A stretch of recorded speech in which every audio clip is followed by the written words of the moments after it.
బాబాయిలు అబ్బాయిల రాజకీయాలతో ఎన్నికల వాతావరణం వేడెక్కుతోంది. ఇంతకుముందు వైసీపీలో ఉన్న పోలిబోయిన మేకపాటి కుటుంబాల్లోని బాబాయిలు ప్రస్తుతం టీడీపీలో కొనసాగుతున్నారు. అబ్బాయిలు మాత్రం ఫ్యాన్ పార్టీ నుంచి ఎన్నికల బరిలోకి దిగారు. ఇంతకీ ఎవరా నేతలు? బాబాయిలతో అబ్బాయిలకు ఇబ్బందులేంటి? అబ్బాయిలను ఓడించేందుకు బాబాయిలు చక్రం తిప్పుతున్నారా? Was this interesting story?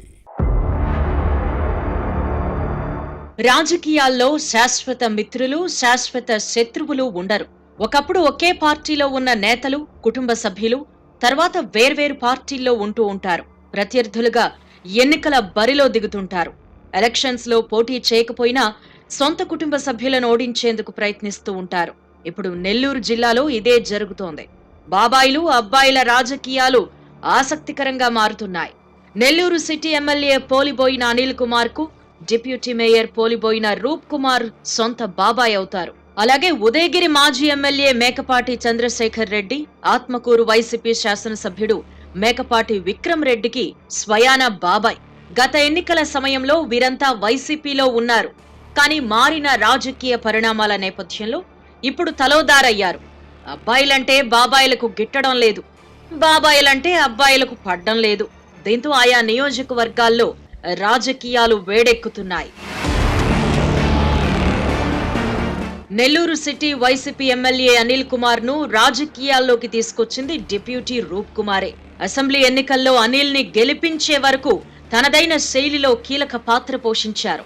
కానీ మంత్రి అయ్యాక తన నోటి దురుసుతో అందర్నీ దూరం చేసుకున్నారు అనిల్. ఈ క్రమంలోనే రూప్ కుమార్ కూడా దూరమయ్యారు. ప్రస్తుత రాజకీయ పరిణామాల్లో అనిల్ కుమార్ జిల్లాలు దాటి పల్నాడు జిల్లా నరసరావుపేట లోక్సభ స్థానానికి బదిలీ అయ్యారు. రూప్ కుమార్ టీడీపీలో చేరారు. ఆ పార్టీ అభ్యర్థుల గెలుపు కోసం పనిచేస్తున్నారు. వేల సంఖ్యలో వైసీపీ శ్రేణులని టీడీపీలోకి తీసుకొస్తున్నారు. ఇటీవల యలమవారి దిన్నె జెండా వీధిలో ఈయన ఆధ్వర్యంలోనే భారీ చేరికలు కొనసాగాయి.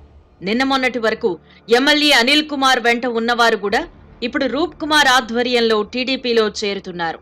అప్పట్లో వీరిద్దరి మధ్య తగువులు తీర్చడంలో సీఎం జగన్ విఫలమయ్యారు అనే విమర్శలున్నాయి. ఇక మాజీ ఎమ్మెల్యే మేకపాటి చంద్రశేఖర్ రెడ్డి వైసీపీ అధినాయకత్వంతో విభేదించి సైకిల్ పార్టీలో చేరారు. ఆయన భార్య శాంతమ్మ తెలుగుదేశం పార్టీ రాష్ట్ర కార్యనిర్వాహక కార్యదర్శిగా పనిచేస్తున్నారు. వీరిద్దరూ ప్రస్తుతం ఆత్మకూరు, ఉదయగిరి నియోజకవర్గాల్లో సైకిల్ పార్టీ అభ్యర్థుల గెలుపు కోసం